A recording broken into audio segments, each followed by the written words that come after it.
जय माता दी। कैसे हैं आप सब। हाथ में लोटा गंगा जल पानी, पट खोल रे पुजारी, मुझे चरण धुलाना है, भोले बाबा का अभिषेक करना है, बेलपत्र ले आओ सारे, भोले बाबा को सजाना है। दोस्तों, बताने की जरूरत ही नहीं कि भोले बाबा को बेलपत्र अर्पित करने से क्या क्या चमत्कार होते हैं। और अगर आप बेल वृक्ष अपने घर पे लगाते हैं, उस पेड़ पर आप नियमित रूप से जल आदि चढ़ाते हैं, तो आपके पितृ को ही तृप्ति नहीं मिलती, आपको पितृ दोष से मुक्ति भी मिलती है। साथ ही साथ भोले बाबा प्रसन्न होते हैं। बेल वृक्ष हमेशा कई बार बता चुकी हूँ, आपके घर के आसपास का वातावरण शुद्ध रखता है, पवित्र बना करके रखता है। तुलसी की ही भांति पूजनीय पौधा है। और बेल वृक्ष के साथ साथ आप घर में कोई भी हरे भरे पौधे लगाते हैं, पेड़ लगाते हैं, तो ये आपके घर की सुंदरता को बढ़ाते ही हैं। और इनकी पत्तियां फिर आप भोले बाबा को जल में डालकर अर्पित करते हैं, तो ये अपने आप में चमत्कारिक होते हैं। आज मैं बता रही हूँ आपको एक विशेष पत्ते के बारे में, बेलपत्र नहीं, पीपल नहीं, एक ऐसे पत्ते के बारे में जिससे आपका भाग्य बदलेगा। दैवीय पौधा है। आज के दिन शाम को जब आप अपने घर के मंदिर में दीपक जलाएंगे, तो उसके बाद अपनी मनोकामना बोलते हुए, या अगर आपके जीवन में बहुत सारी बाधाएं हैं, तो भोले बाबा से इन बाधाओं को दूर करने की प्रार्थना करते हुए, तो आप इस पेड़ की कुछ पत्तियां भोले बाबा पर चढ़ा दीजिए, एक दीपक जला करके। देखिए कैसा असर आपके जीवन पे होता है। और आप देखेंगे कि आपके घर के खर्चे कम होने लगेंगे, धन की वर्षा सी होने लगती है। आपके घर में अगर बचत नहीं हो रही, बरकत नहीं हो रही, तो वो होने लगती है। आपका बैंक बैलेंस फिर से बढ़ना शुरू हो जाता है। दोस्तों, इन पत्तों का इस्तेमाल सिर्फ भोले बाबा को प्रसन्न करने के लिए नहीं, बल्कि आप गणपति देव को भी चढ़ाइए। ये पत्ते अपने आप में चमत्कारी होता है। देवी दुर्गा माँ शक्ति को अर्पित कीजिए, तो 100% गारंटी होती है कि आपकी हर मनोकामना अवश्य पूर्ण होगी। सावन का पावन महीना है। आप जब भोले बाबा का अभिषेक करें, तो बिल्कुल ये छोटी छोटी पत्तियां आप जल में डाल लीजिए और ओम नमः शिवाय, ओम नमः शिवाय, ओम नमः शिवाय ऐसा बोलते हुए, अपनी मनोकामना बोलते हुए बाबा को अर्पित कर दीजिए। आप देखेंगे आपके जीवन में इतने सारे शुभ बदलाव होंगे। आपके मन में, आपके घर में जो भी कलेश होगा वो शांत हो जाएगा। एक बारगी के लिए आपके जीवन में स्थिरता आ जाएगी। यहाँ तक कि अगर आप ग्रह दोषों से गुजर रहे हैं, राहु के, केतु के, शनि के, मंगल के, आप दोषों से गुजर रहे हैं, बुध के दोषों से गुजर रहे हैं, तो भी इन पत्तों को आप जल में डालकर भोले बाबा का अभिषेक कीजिए, या अभिषेक करने के बाद इन पत्तों को आप भोले बाबा को अर्पित कीजिए। ओम नमः शिवाय, ओम नमः शिवाय, ओम नमः शिवाय, ओम शम शनिश्चराय नमः, ओम शम शनिश्चराय नमः ऐसे बोलते हुए आप अर्पित कीजिए। आप देखेंगे आपके जीवन में जो भी शनि दोष होगा वो शांत होने लगेगा, आपके बिगड़े हुए काम भी बनने लगेंगे। दोस्तों, ये पेड़ की पत्तियां सिर्फ भोले बाबा को अर्पित नहीं करनी है। हो सके आपके घर पे जगह है, क्योंकि फ्लैट्स में जो लोग रहते हैं तो छोटा पौधा है, बिल्कुल आप रख सकते हैं, बालकनी में रख सकते हैं, अपने घर के द्वार के सामने से रख सकते हैं। जैसे तुलसी माता है, वैसे ही अगर घर में ये पौधा होता है, तो आपके घर की सभी नकारात्मक ऊर्जाएं, उनको खत्म करने की शक्ति इस पौधे में होती है। आपके पापी ग्रह हैं, घर में लोगों को, जो घर के मेंबर्स हैं, उनको अगर राहु, केतु, शनि, मंगल, बुध आदि ग्रहों के या गलत नक्षत्रों के प्रभाव अगर बहुत ज़्यादा हैं जीवन पर, तो ये उनके प्रभाव को कम करने में उपयोगी माना गया है। इसमें देवताओं का वास माना गया है, और हवा तो शुद्ध रखता ही है। ये वो पौधा है जो हमारे सोए हुए भाग्य को जगा देता है, सौभाग्य और समृद्धि को आकर्षित करता है। इस कौन सा पौधा है, वो बहुत ही, इसका नाम मैं बताऊंगी आपको, लेकिन बता दूं कि ये बहुत ही चमत्कारी है। और कहते हैं, आप समझ जाएंगे, अब आगे जो मैं बात बताऊंगी आप समझ जाएंगे कौन से पौधे की पत्तियों की बात कर रही हूँ। कहते कि रावण के खिलाफ युद्ध शुरू करने से पहले भगवान राम ने भी इस वृक्ष की पूजा की थी। इसी तरह से जब अर्जुन अपने वनवास के दौरान बृहन्नला के रूप में धारण किया था, तो उन्होंने महाभारत के अनुसार अपने दिव्य गांडीव धनुष को भी इसी वृक्ष की ओट में छिपाया था। और पांडव ने अपने वनवास का जो 13वां वर्ष था, विराट राज्य में भेष बदलकर बिताया था। और विराट जाने से पहले उन्होंने 1 वर्ष तक इस पेड़ के नीचे ही अपने दिव्य हथकारों को लटकाए रखा था। 1 साल बाद जब वे लौटे तो उन्होंने पाया कि उनके सभी हथियार इस पेड़ की शाखाओं पर सुरक्षित थे। उन्होंने पेड़ को नमन किया और जाते समय पेड़ को धन्यवाद किया। तो आप समझ गए होंगे आज मैं कौन से दैवीय पौधे की बात कर रही हूँ। जी हाँ दोस्तों, शमी के पौधे की बात कर रही हूँ। और इस पौधे में इतनी शक्तियाँ होती है। इसका पुष्प ले लीजिए, इसकी पत्तियाँ ले लीजिए, इसकी जड़ें ले लीजिए, सब कुछ अपने आप में चमत्कारी होता है। अगर मैं आयुर्वेद से होती तो आपके इसके आयुर्वेदिक बेनिफिट्स भी बताती, लेकिन अभी फिलहाल हम ज्योतिष में बात कर रहे हैं। तो आपको बता दूं, नक्षत्रों को, ग्रहों को शांत करने की क्षमता इस पौधे में होती, विशेष रूप से शनि के प्रभाव को कम करता है। जैसे पीपल है वैसे शमी भी है। पीपल आप घर पे नहीं लगा सकते, तो जो लोग पीपल नहीं लगा सकते उन्हें शमी लगा करके उसका पूजन करना चाहिए। शमी के पौधे का कुछ लोग कंफ्यूज होते क्या और नाम होता है, तो खेजड़ी कहते हैं इसे जनरली। छीकूर, गोनरिया, समी, सिकांत, बहुत सारे लिस्ट हैं, मैं वो डिस्क्रिप्शन में डाल देती हूँ। आप लोग अपने जो क्षेत्र में उसका नाम है वो आप देख सकते हैं। वैसे जनरली कहीं कहीं पे इसे वाइट कच्छ के नाम से भी जाना जाता है। बहुत ही औषधीय पौधा है और भगवान शिव का प्रिय पौधा है। जैसे नारायण को तुलसी चढ़ाते हैं, वैसे ही भोले बाबा को इसका फल, इसके पत्ते, जड़, पुष्प, जूस, ये सभी चीज़ें आप अर्पित करते हैं भोले बाबा को, तो विशेष रूप से भोले बाबा प्रसन्न होते हैं। और आपके जीवन में अगर तबाही तक मच रखी है, आपके जीवन में ग्रह नक्षत्रों ने पूरी तबाही मचा रखी है, आतंक मचा रखा है, प्रतिकूल प्रभाव दे रहे हैं, तो इन सभी को आप शांत कर सकते हैं। जिस घर में शमी का पौधा होता है वहाँ सुख, शांति और धन लबालब भरा होता है। नकारात्मक ऊर्जाएं अपने आप वहाँ से कट के रास्ता बदल लेती है। तो अब की बरस सावन में आपको ये शमी का पौधा अवश्य लाना है। नहीं भी लाए, शमी की पत्तियां मिलती है तो उससे भोले बाबा का अभिषेक ज़रूर करना है। और अगर आप घर पे लगाना चाहते हैं तो इसे आप गमले में या सीधी कच्ची ज़मीन में लगा सकते हैं। ऐसा नहीं कि तुलसी की भांति इसे किसी ऊपर ज़मीन से ऊपर लगाना चाहिए। इसे आप घर के मुख्य द्वार पे लगाइए, घर के अंदर नहीं लगाना चाहिए, इस बात का ध्यान रखें। घर के बाहर ऐसे लगाना चाहिए कि जब आप घर से बाहर जाएं तो यह आपके दाहिने हाथ में पड़ना चाहिए। अगर आपके घर के बाहर इस प्रकार की जगह नहीं है तो आप इसको घर की छत पर भी लगा सकते हैं। अगर लेकिन ध्यान रखना है घर की छत पर लगा रहे हैं तो इसे साउथ डायरेक्शन में यानी दक्षिण दिशा में रखना है। बाई चांस अगर लगता है इसको धूप बहुत चाहिए होती है तो अगर धूप नहीं मिलता है तब आप इसे पूरब या ईशान कोण में यानी कि नॉर्थ ईस्ट कॉर्नर में आपको रखना चाहिए। जब भी कोशिश करें आप घर से कोई अच्छे इंटरव्यू के लिए, अपॉइंटमेंट के लिए, कोई भी अच्छे काम के लिए, शुभ कार्य के लिए, कोई डील के लिए जा रहे हैं, दुकान जा रहे हैं, कोई अच्छे काम या अवसर की तलाश में घर से निकल रहे हैं तो आप है ना थोड़े से 2 पत्तियां शमी के पौधे की चुपचाप इसको प्रणाम कीजिए, 2 पत्तियां तोड़ के चुपचाप पॉकेट में रख लीजिए और फिर निकलिए। देखिए कैसा सौभाग्य लेकर के आता है।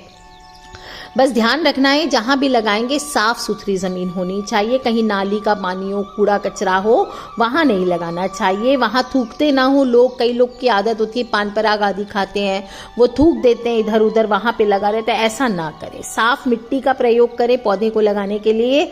गंदी नाली का पानी या गंदा पानी ना आए, ऐसा आपको ध्यान रखना चाहिए। फिर आपको आज एक उपाय बताती हूँ। आज सोमवार का दिन है, मैं आपको बता रही हूँ। तो आप सोमवार को कर सकते हैं, श्रावण का महीना है, किसी भी दिन कर सकते हैं, या फिर आड़े दिन भी आप किसी शनिवार के दिन भी आप ये उपाय कर सकते हैं। आप 1 लोटा जल लीजिए, उसमें कुछ पत्तियाँ शमी की आप डाल लीजिए, और शमी का जड़ हो तो शमी का जड़ भी ले सकते हैं। और फिर शिव पंचाक्षर स्तोत्र जिनको भी आता है वो स्तोत्र का पाठ करते हुए आप भोलेनाथ पर ये जल अर्पित कर दीजिए पतली धार से। देखिए कैसा कमाल होता है।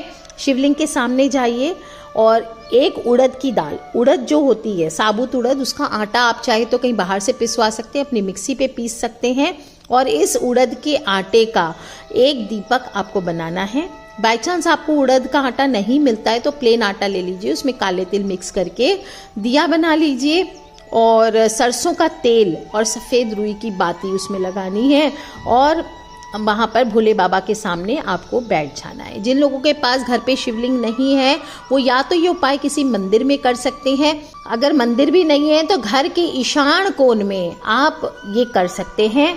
एक सुपारी रख लीजिए, एक कॉइन रख लीजिए और फिर उसके सामने ये दीपक जला दीजिए और फिर आप ओम नमः शिवाय, ओम नमः शिवाय, ओम नमः शिवाय बोल करके भोले बाबा का अभिषेक करिए, पत्तियां अर्पित कीजिए। आप देखेंगे आपका काम अवश्य बन जाएगा। ओम नमः शिवाय की महिमा बहुत बहुत सबसे सरल मंत्र है, प्रभावी मंत्र है, कल्याण करने वाला मंत्र है और इस मंत्र के जप मात्र से पृथ्वी, अग्नि, जल, आकाश और वायु पंच तत्व आपके जीवन में नियंत्रित हो जाते हैं। इसलिए सदा कहती हूँ ओम नमः शिवाय का जप कीजिए, मोक्षदायी मंत्र है और समस्त वेदों का सार कहा गया है। इस मंत्र का प्रत्येक अक्षर अपने आप में बहुत शक्तिशाली है और इस पंचाक्षर मंत्र की तो इतनी महिमा है हर अक्षर की कि जगतगुरु आदि शंकराचार्य जी ने तो इन शब्दों पर पूरा का पूरा स्तोत्र लिख डाला था।